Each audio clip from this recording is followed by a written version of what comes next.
안녕하세요, 안녕수입니다. 현재 영화 파묘가 큰 인기를 끌고 있는 가운데 영화 내용 중에 일본과 관련된 내용들이 화제인데요. 오늘은 영화 파묘에 등장하는 일본에 관한 내용들을 살펴보려고 합니다. 우선 저는 일본인 친구가 파묘를 보았다길래 감상평을 물어보았습니다. 한국인과 결혼해서 한국에서 살고 있는 친구인데요. 이 친구는 파묘가 영화 중간까지는 한국적인 무서움에 흥미롭게 관람하다가 중간 이후 일본인이 등장하는 내용부터 갑자기 멍해져서 집중하지 못하고 함께 같이 온 한국인 친구도 일본인인 나의 존재를 신경 쓰면서 서로 영화를 제대로 즐기지 못했다고 했습니다. 저는 그 친구에게 영화에 대한 솔직한 감상평을 물었고 일본인 친구는 조심스럽게 조금은 불쾌한 경험이었다고 했습니다. 그래서 제가 주인공들의 이름이 일제시대 독립운동가의 이름과 같다고 하자 그제서야 조금 납득하는 표정이었습니다.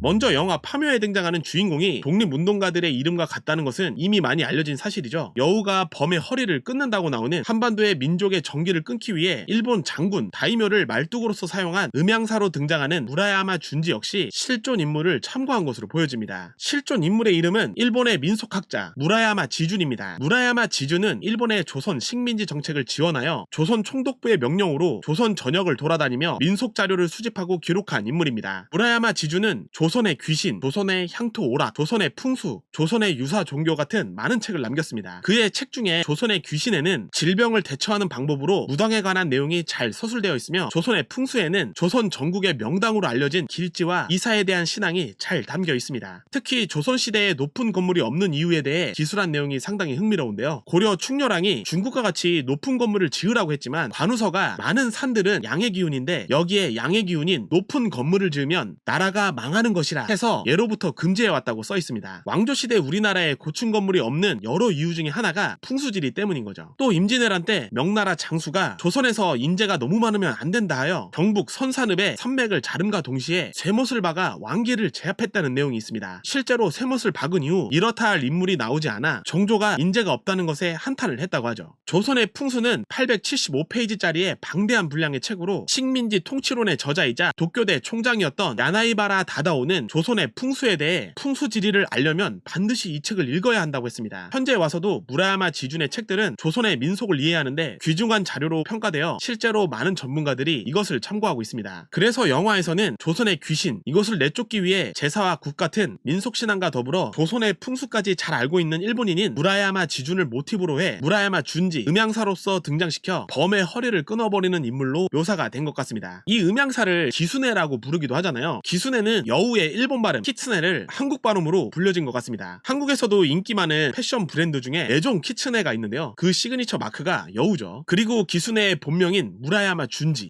역시 한국 패션 브랜드인데, 암튼 음향사는 과거 일본의 관직 중 하나로 음양오행의 사상을 기초로 한 점술, 풍수지리를 살피는 직업이었으며 점차 주술, 제사 전반을 담당한 직종이 됩니다. 음양오행 중 음양은 어둠과 빛을 뜻하고 오행은 물, 불, 나무, 쇠, 땅을 의미합니다. 이것이 영화 막바지에 등장하는 빌런 오니를 해치우는 데 사용이 되죠. 파묘의 감독 장재현 감독은 일본 만화 음향사를 재밌게 보며 오니에 대한 영감을 얻었다고 했습니다. 오니는 붉은 피부, 커다란 몸에 머리에는 뿔이 나 있고 돌기가 달린 쇠 몽둥이를 든 모습으로 사람을 잡아먹는 귀신입니다. 영화에서 김상덕이 오니와 싸울 때 사용되는 나무자루에는 독립군 단체처럼 보이는 단원들의 이름이 써 있었는데요. 개인적으로 저는 이 모습이 흡사 정의봉 같다는 생각이 들었습니다. 정의봉 사건에 대해 모르시는 분들께 간략히 설명드리자면 1946년 6월 26일 광복 이후 백범 김구 선생은 서울에 있는 자택 서재에서 붓글씨를 쓰고 있었습니다. 당시 육군 장교였던 안두희는 군복 차림으로 김구의 집에 방문을 합니다. 안두희는 김구가 이끌었던 한국 독립당 당원이었기도 해서 군복 차림으로 김구 선생의 집에 들어올 수가 있었죠. 안두희는 김구에게 다가가 먹을 갈아드릴까요? 라고 물었고 김구가 고개를 들자 권총 4발을 발포해 살해하게 됩니다. 시간이 흘러 1996년 10월 23일 버스기사 박희서 씨는 시장에서 길이 40cm 정도의 홍두깨를 구입합니다. 그리고 매직으로 정의봉이라고 쓰죠. 그리고 백범 김구를 암살한 안두희의 집을 찾아갑니다. 안두희가 사는 곳은 인천 동명아파트 502호. 박기서 씨는 동거녀를 장난감 총으로 위협한 뒤 안두희와 함께 둘을 끈으로 묶습니다. 그리고 정의봉으로 안두희를 격살하게 됩니다. 박기서 씨는 안두희를 처참하게 살해했지만 사면 대상자에 포함되어 박기서 씨는 수감된 지 1년 5개월 만에 출소했습니다. 그리고 정의봉도 돌려받게 되죠. 영화 파묘에서 플라자 호텔이 나오는데 플라자 호텔에서 창문 밖을 내려다보면 옛 조선 총독부가 있었던 장소를 비추어줍니다. 조선 총독부는 위에서 바라보면 일본의 일자 형태로 보이게끔 지어졌습니다. 조선 총독부의 건물은 건축적 의미로는 멀쩡한 건물임에도 1995년 3.1절에 당시 김영삼 대통령의 지시로 철거하게 됩니다. 한국의 풍수사들은 예전부터 계속해서 조선 총독부의 건물이 세몬 역할을 하여 왕기를 제압하고 있다는 말을 많이 해왔는데요. 어쩌면 이런 풍수적인 이유로 철거가 된 것일 수도 있겠네요. 암튼 조선 총독부가 사라지면서 경복궁과 청와대가 잘 보이게 되었죠.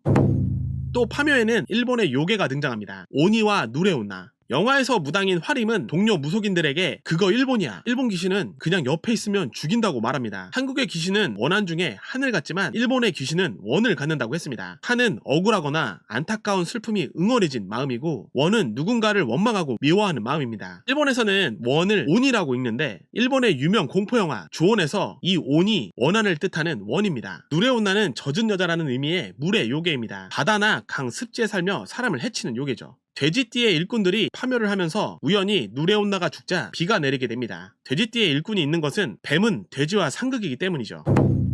오니가 등장하는 챕터에서는 도깨비불로 표현되어 있지만 일본어로 옆에 오니라고 쓰여 있습니다. 오니 같은 경우 일본 만화를 좋아하는 오타쿠분들에겐 오니의 목소리가 귀에 익어서 웃음이 나오신 분들도 계실 겁니다. 오니의 목소리를 연기한 사람은 명탐정 코난의 모리탐정, 바키에서 레츠, 원펀맨의 심해양을 연기한 성우 코야마 리키아입니다. 感じるたくさんの気配よはじめましてさようならすまぬお騒がせしたさあランめぐれ警部に連絡してくれ 성우 코야마 리케아가 연기한 오니는 세키하라 전투에서 죽은 다이묘로 소개가 되면서 은어와 참회에 대한 이야기도 나오잖아요. 전국시대에 종지부를 찍게 되는 세키가하라 전투가 서군과 동군으로 싸우게 되는데 토요토미 히데요시가 이끄는 서군이 패하고 도쿠가와 이에야스의 동군이 승리합니다. 파묘에서 오니로 등장한 다이묘는 서군 측이었고 서군의 근거지가 기우성이었는데 이곳의 특산물이 은어였다고 하죠. 세키가하라 전투에서 승리한 동군의 도쿠가와 이에야스가 좋아하는 것이 참회였다고 합니다. 이런 전국시대 이야기도 나중에 한번 제대로 다루어 보도록 하겠습니다. 오늘 마지막으로 살펴볼 장소는 대만 총통부 청사입니다. 제가 갑자기 대만으로 가서 건축물을 보게 된 이유는 이곳이 중화민국 총통부, 대만 총통부 건물인데요. 일본이 대만을 식민지로 삼았을 때 일본의 정치적 권력을 상징하기 위해 광화문에 지어진 조선 총독부 건물과 비슷하게 건물이 지어졌습니다. 이 건물 역시 위에서 이렇게 내려다보면 일본의 일자 모양을 하고 있는 것을 볼 수가 있습니다. 우리나라 같은 경우는 철거를 했지만 대만 같은 경우는 현재까지도 대만의 총통의 집무실로서 지금까지 사용을 하고 있습니다. 이곳을 참관도 가능한데 일본인 관광객들이 유명 관광 코스로 자주 들리는 장소이기도 하죠. 그리고 중국이 군사 훈련하는 영상이 공개가 된 적이 있었는데 이 건물에 더미를 만들어서 훈련하고 있는 모습이었습니다. 그 영상이 대만 매체에 보도되면서 반중국 정서가 상당히 강해졌죠. 그리고 또 한 거 살펴보도록 하겠습니다. 경교장입니다. 네, 이곳은 강북 삼성병원인데요. 강북 삼성병원 자리에 병원 건물과 좀 뭔가 괴리감이 있는 건물이 하나 있습니다. 여기 건물이 삼성병원이고요. 이 앞에 있는 이 건물, 이 건물이 알박기 해놓은 건물은 아니고요. 광복 이후 중국에서 돌아온 백범 김구 선생이 살았던 개인 사저입니다. 네, 지금 여기가 강북 삼성병원이고, 여기 보이네요. 이 건물.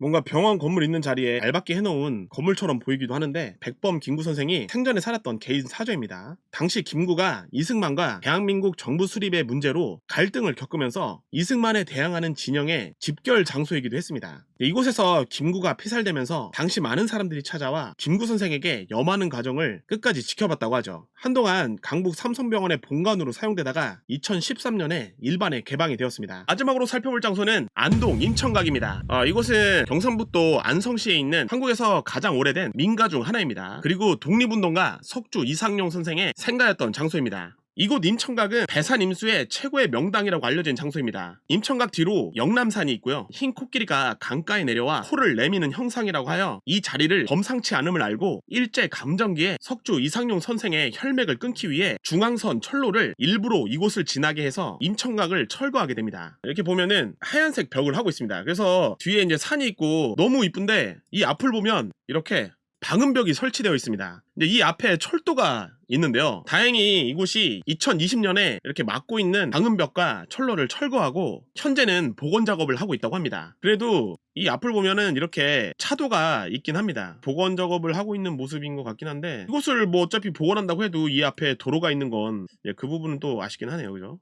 우리나라의 많은 독립운동가의 후손들이 가난하게 살고 있는 모습이 가끔 미디어를 통해서 보게 되잖아요. 이제 그런 모습들을 보면 상당히 안타까운데 이렇게 일제강점기에 이런 식으로 이렇게 맥을 끊는 풍수적인 작업 때문에 혹시 그렇게 된 건 아닐까라는 생각도 들긴 하네요. 인천각은 2025년에 복원이 끝나고 방문할 수 있다고 하니까요. 여러분들도 한번 방문해보시는 건 어떨까요? 복원이 되면 저도 한번 방문해보도록 하겠습니다. 오늘 내용은 여기까지입니다. 그럼 다음 영상에서 뵙도록 하겠습니다.